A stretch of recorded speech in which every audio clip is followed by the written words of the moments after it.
नमस्कार दोस्तों, मैं सोनू सर पुनः आपका YouTube channel destiny English hub में आप लोगों के 8वां लेक्चर में कौन लेक्चर बेसिक इंग्लिश के 8वां लेक्चर में स्वागत करता हूं।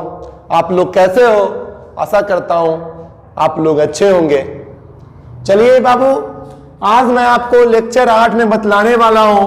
आप लोग बहुत करते होंगे ना English grammar, English grammar, English grammar. तो बाबू आज आप लोग समझने का प्रयास कीजिए।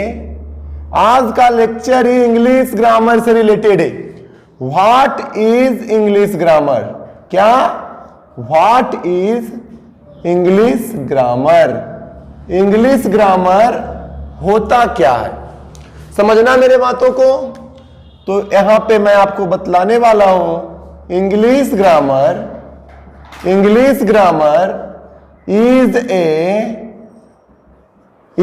a set of rules that govern a pure knowledge of English language. ऐसे भी छोटू हम लोग बचपना से ही जानते हैं ना कि इंग्लिश ग्रामर किसे कहते। बचपना से ही हम लोग जानते हैं कि व्याकरण किसे कहते हैं। व्याकरण वह शास्त्र है, रटे होंगे आप लोग, याद किए होंगे कि व्याकरण वह शास्त्र है जिसे शुद्ध शुद्ध बोलना, पढ़ना, लिखना आता हो, उसे हम लोग क्या कहते हैं? व्याकरण कहते हैं। समझना है यहाँ पे कि अब इंग्लिश ग्रामर क्या है। English grammar is a set of rules that govern a pure knowledge of English language is called English grammar. जो हमारे मित्र हिंदी वासी हैं, हिंदी भी आप लोग लिखिएगा। इंग्लिश ग्रामर लिखो। इंग्लिश ग्रामर नियमों का एक समुच्चय होता है। इंग्लिश ग्रामर नियमों का एक समुच्चय होता है जो इंग्लिश लैंग्वेज के पूर्ण जानकारी को क्या करता है? प्रदान करवाता है। इंग्लिश ग्रामर नियमों का एक समुच्चय होता है जो इंग्लिश लैंग्वेज के पूरे जानकारी को, शुद्ध जानकारी को क्या करता है? प्रदान करवाता है। चलिए बाबू, इंग्लिश ग्रामर में हम लोगों को ना अब काइंड्स को पढ़ना है। क्या पढ़ना है? काइंड्स को। Kinds of English grammar. क्या बाबू? Kinds of English grammar. English grammar के कितने काइंड्स होते हैं आप लोग सब लोग लिखना है बाबू। चलिए यहां तक क्लिक कर लीजिए। अब इंग्लिश ग्रामर के काइंड्स को सीखेंगे। थोड़ा सा फास्ट सीखने का प्रयास करेंगे छोटू, बस थोड़ा सा फास्ट हम लोग करेंगे। क्यों? क्योंकि आप लोगों का बड़ा लेंदी वीडियो ना बने। देखिए बाबू, लिखिएगा आप लोग। There are 5 kinds of English grammar. English grammar के कितने भेद होते हैं? 5 भेद होते। कौन कौन से होते हैं उसको आप लोग सीखने का प्रयास कीजिएगा। पहला होता है छोटू ऑर्थोग्राफी। क्या होता है? ऑर्थोग्राफी, इसे वर्ण विचार कहते हैं। दूसरा होता है इटिमोलॉजी। क्या? इटिमोलॉजी, इसको ना शब्द विचार कहते हैं। तीसरा होता है सिंटैक्स। क्या बोलो तो? सिंटैक्स, इसको ना वाक्य विचार कहते हैं। क्या कहते हैं? वाक्य विचार कहते हैं। अब आपका होगा नंबर 4। ध्यान पूर्वक लिखने का प्रयास कीजिएगा, ठीक है ना? ध्यान पूर्वक इसे लिखने का प्रयास कीजिएगा। Number 4 punctuation. पंक्चुएशन मतलब होगा बाबू चिन्ह विचार होगा। क्या होगा? चिन्ह विचार होगा। और 5वां नंबर आपका होगा प्रोसोडी। प्रोसोडी का मतलब छंद विचार होगा। क्लिक कर लीजिए। बारी बारी से हम लोग सीखने वाले सारे वेदों को। मैं आपको बेसिक इंग्लिश का पार्ट पढ़ा रहा हूं, उसमें से एक नया आया है सारे एलिमेंट्स के बाद 7 एलिमेंट्स को मैं पढ़ा चुका हूं 7 लेक्चर में, और 8वां लेक्चर ये स्टार्ट हो रहा है व्हाट इज इंग्लिश ग्रामर। समझना बाबू, यहां पे इंग्लिश ग्रामर जो होते हैं नियमों का एक समुच्चय होता है, समझ रहे हो ना, जो इंग्लिश लैंग्वेज के पूरी जानकारी, शुद्ध जानकारी को क्या करता है, प्रदान करवाता है। इंग्लिश ग्रामर 5 प्रकार के होते हैं, orthography, etymology, syntax, punctuation, prosody. चलिए बाबू यहां तक आप लोग लिखने का प्रयास कीजिए और लिखिए, लिख लिए ना आप सब।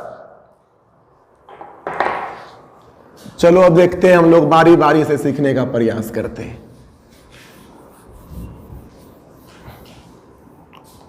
आ जाइए आप लोग अब नंबर 1 में, what is what is punctuation, sorry what is orthography. तो अब यहां पे हमको समझना है कि ये ऑर्थोग्राफी होता क्या है। तो आप लोग जानिएगा, orthography is a part of English grammar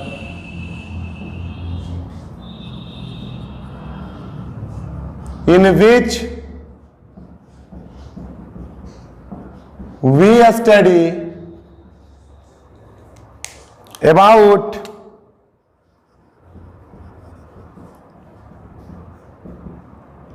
origin of letters,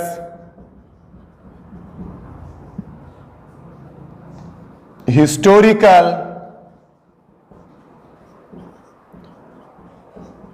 development of letters and some basically knowledge about letters। देखो बाबू, ऑर्थोग्राफी का मतलब भी होता है ना वर्ण विचार। क्या होता है छोटू? वर्ण विचार होता है।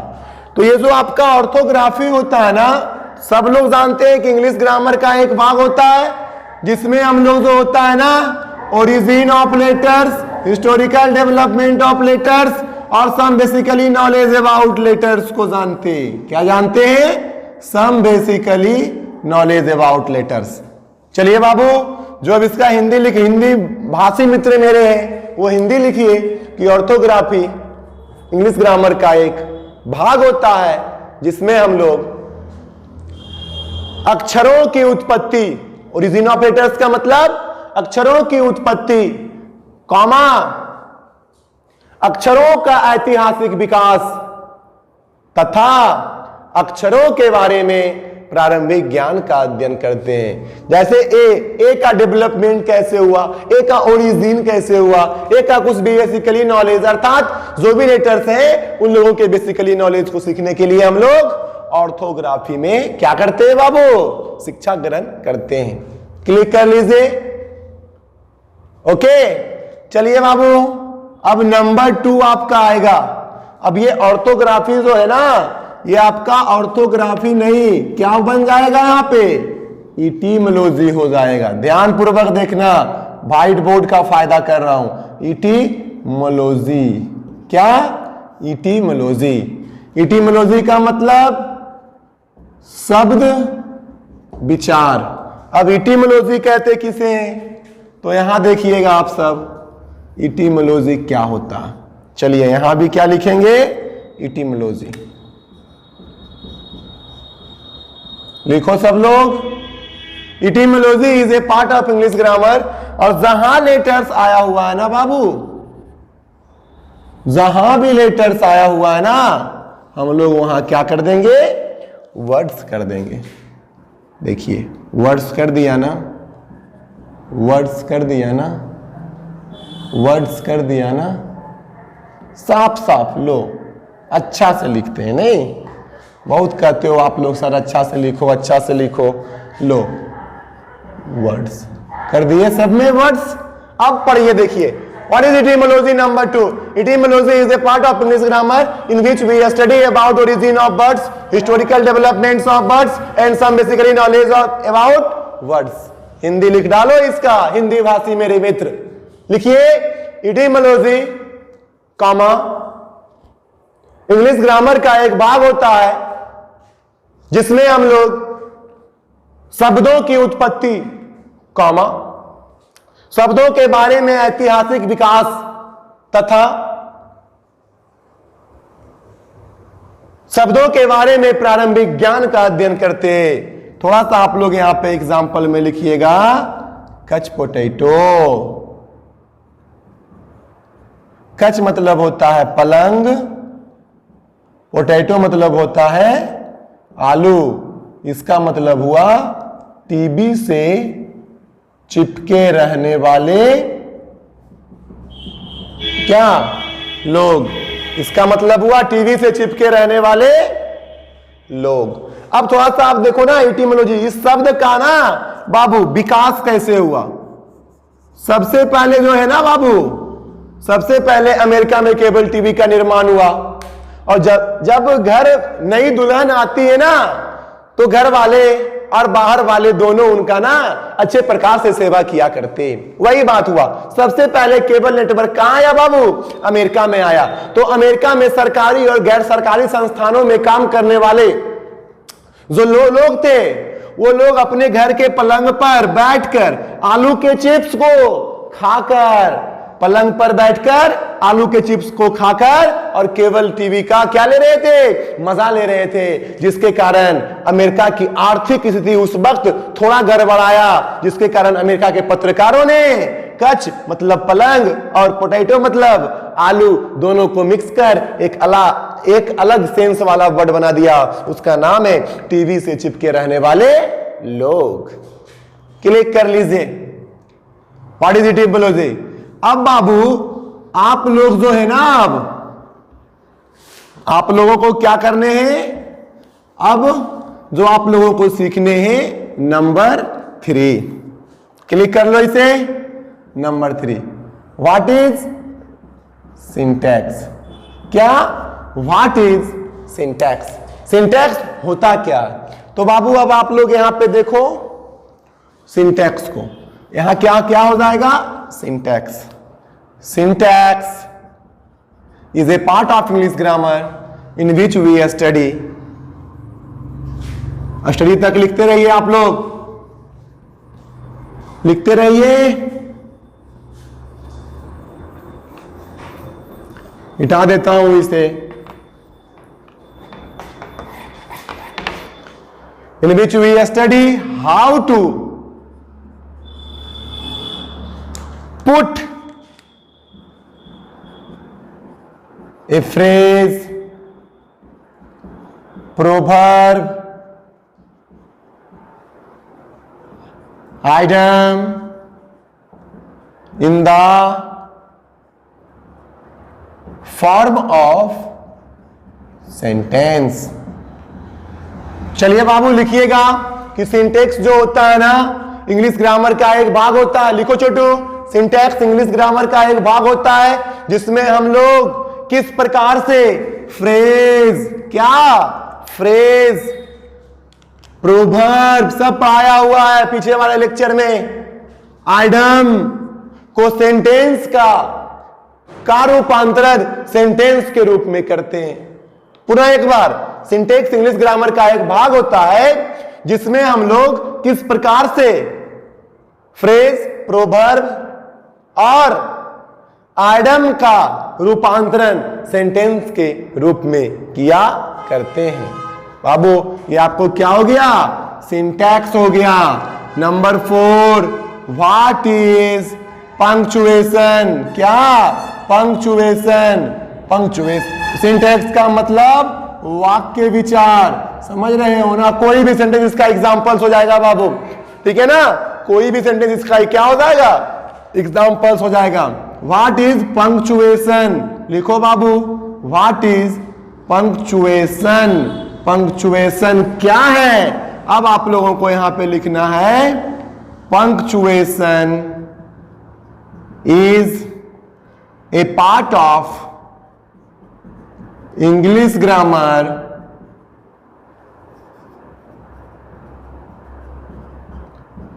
in which we study about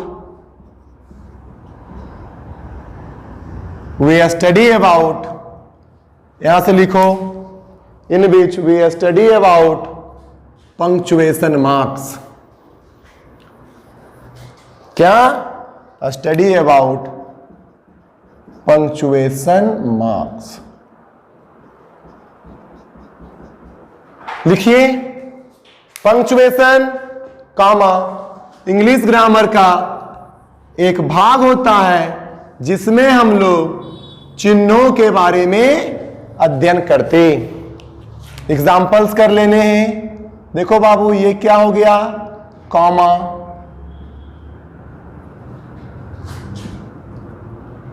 comma, full stop. लिखते जाइए. कुछ एग्जाम्पल्स चिन्ह के बारे में है. Question mark,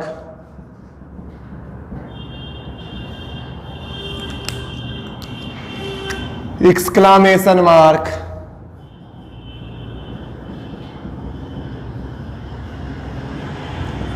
hyphen. बहुत सारे चिन्ह होते हैं ना, बहुत सारे होते हैं. ढूंढ ढूंढ कर आप लोग लिखिएगा HW की तरह. ठीक है ना. क्लिक कर लीजिए. ये आपका हुआ नंबर 4. What is punctuation. कीजिए क्लिक. चलिए आगे बढ़ते. अब 5वां नंबर और लास्ट जो आपका इंग्लिश ग्रामर के बारे में आज होने वाला है, वो जो आपका होने वाला है व्हाट इज प्रोसोडी. 5वां नंबर व्हाट इज प्रोसोडी. क्या? What is prosody. इसका मतलब होता है छंद विचार. क्या होता है? छंद विचार. लिखिएगा prosody is a part of English grammar in which we study about intonation,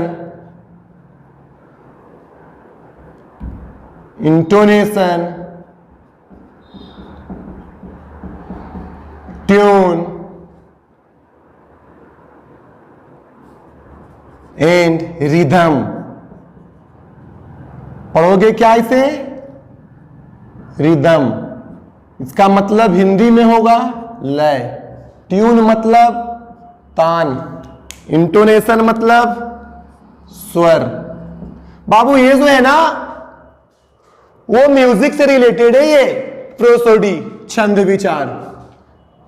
Hindi भाषा मित्र लिखिए प्रोसोडी कॉमा इंग्लिश ग्रामर का एक भाग होता है जिसमें हम लोग स्वर कॉमा तान कॉमा स्वर कॉमा तान तथा लय के बारे में अध्ययन करते हैं.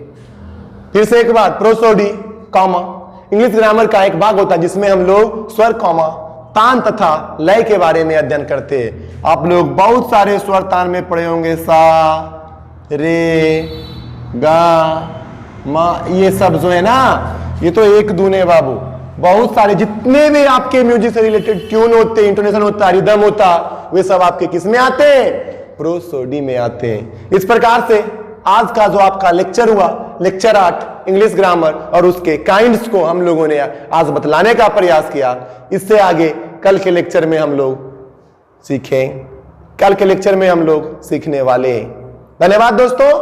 अगर आप लोगों को मेरा ये लेक्चर पसंद आ रहा हो तो जरूर लाइक करें, शेयर करें, कमेंट करें, बेल आइकन को दबाएं ताकि मेरा नोटिफिकेशन आपको सर्वप्रथम पता चले और ग्रुप में शेयर करें. ठीक है दोस्तों, धन्यवाद.